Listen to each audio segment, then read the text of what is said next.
Broadcasting live from UNLV. KUNV Las Vegas. That's how we already know. 91.5, The Rebel HD2. There we go.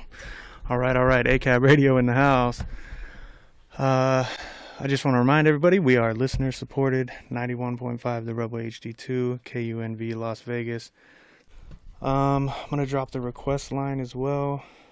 If you want to call in and chime in on the conversation, it's 702-895-3915.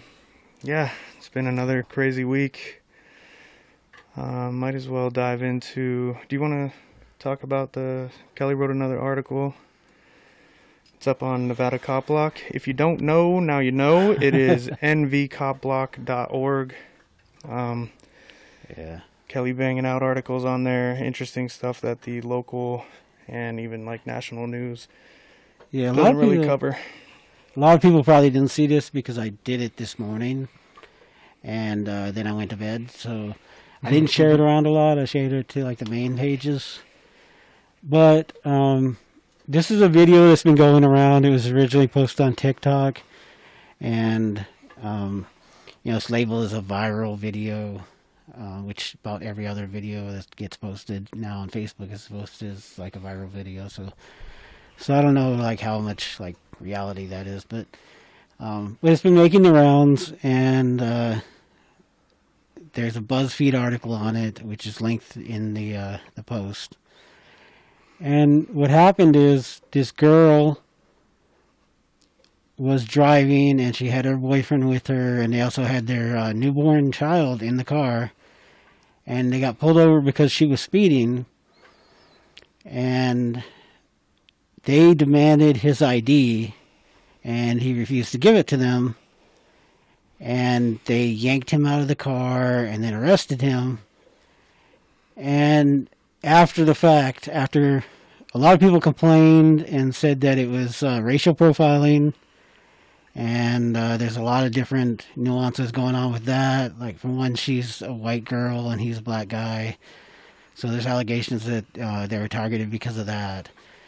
And just the simple fact that he was not the one driving. So he was not the one that committed the speeding infraction.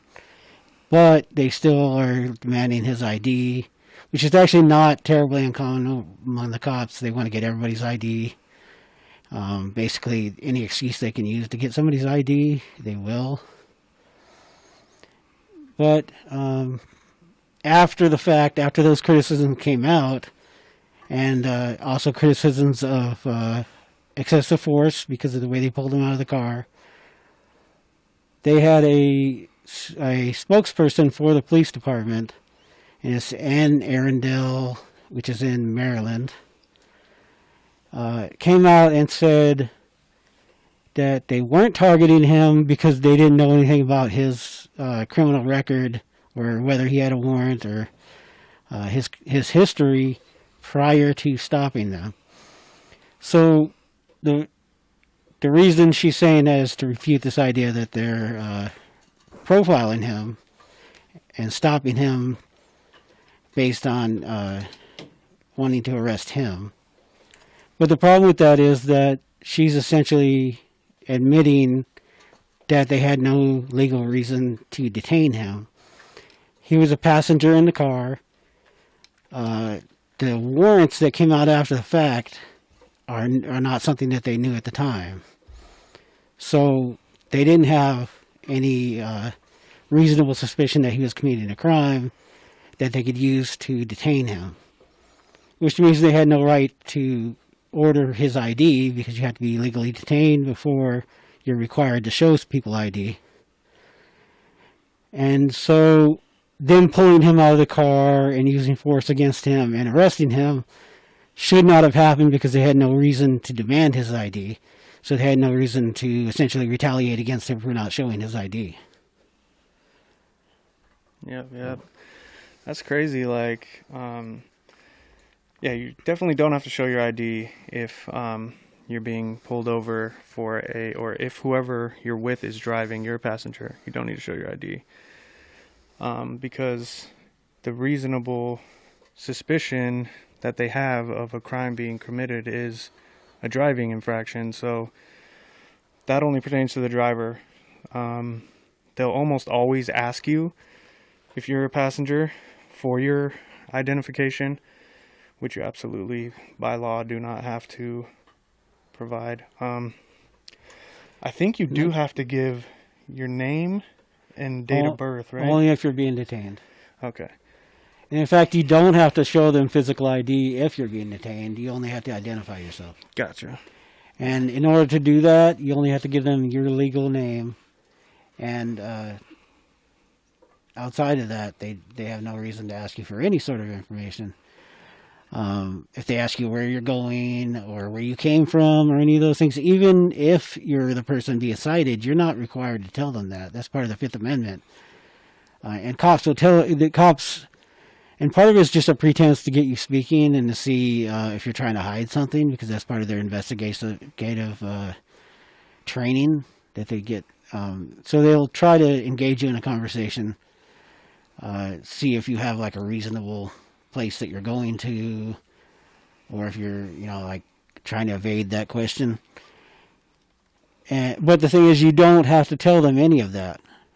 Even if you have been legally detained, you're only required to identify yourself.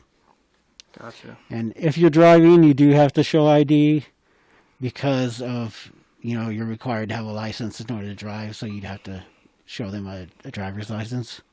Right, that's a NRS out here, but yeah, know your rights. You absolutely do not have to. Whether you have warrants or not, flex your rights, stand your ground. Don't let them bully you and tell you otherwise. They absolutely can and probably will try to get that information out of you. But that's one of those things that this being, one of those videos that everybody's seen puts a lot of pressure on the police. So, first of all, this shows why you should be filming, so you can refute whatever false information that they're going to put out there. And I'm not sure if this is a case where they have body cameras. I haven't seen any mention of body cameras for that incident.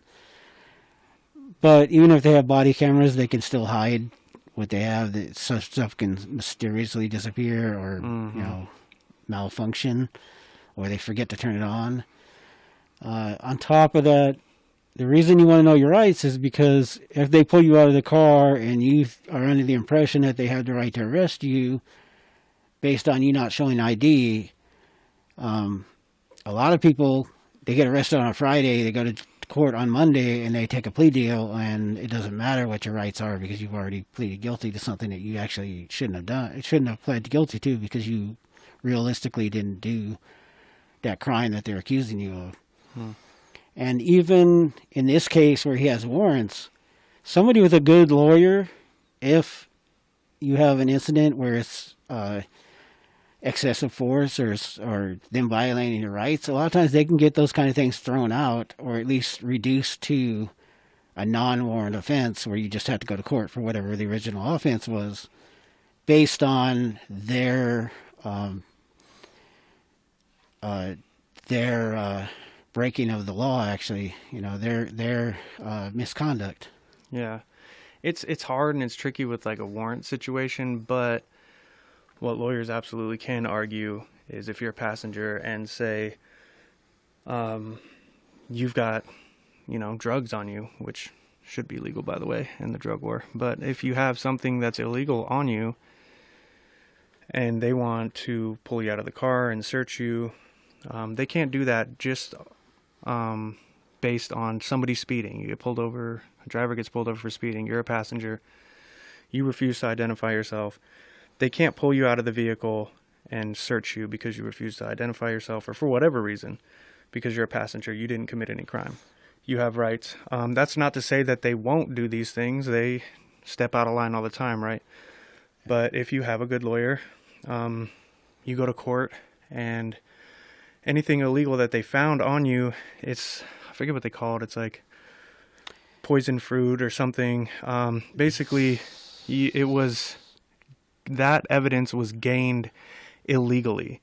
So they can't use that in court against you because they broke the law to get that evidence, so that evidence has to be thrown out. Yeah, and the other thing, beyond just like if you have warrants, then you probably have to deal with those warrants, even if they get knocked down to a regular offense and not a warrant status. But the other thing is this guy that was arrested, he's now facing resisting arrest charges. So whatever charges they put on you from, resisting, they'll probably throw in assaulting an officer, because once they beat you up, they have to have a justification for beating you up, so they'll usually throw that on. Right. So those charges would go away based on their behavior. So it's always in your best interest to know your rights. Yeah. And like Kelly said, always film the police, whether you're the subject of the investigation or a complete stranger. Thankfully for this video, the backlash that it caused, this individual will hopefully beat these charges because of all of the negative press that, that does apply pressure, which is why it's so unfortunate, with local media, that they don't really apply that same pressure to, say, Metro, for instance. But thankfully for folks like Kelly, writing, getting the story out there, it's good stuff. Yeah, so I wish him well. I hope that the court date goes well. What's this gentleman's name? I forget. It's Antoine. I forget his last name. It's Antoine Webington. Yeah. Officers from Anne Arundel Police Department in Maryland. Yep. Check out the article, nvcoplock.org. It'll be one of the first thumbnails that pop up. It says, Maryland police unintentionally admit to illegally arresting and assaulting man. And that's also something that's kind of a side issue, but that's also a reason you don't speak to the police, because the police will twist your words around or make it like you admitted something, or, inadvertently you might actually admit that you did something illegal, even if it's something that shouldn't be illegal. So that's one of the reasons why they advise you not to talk to the police. Because, I saw that statement, and it's like, okay, you just admitted that you had no reason to detain him. So it's something like, that's the same thing. The police are used to, getting statements from people and manipulating people into incriminating themselves. And so you might inadvertently admit to something that you didn't intend to admit to. So keep in mind that you should just keep your mouth shut and let your lawyer talk for you. Absolutely.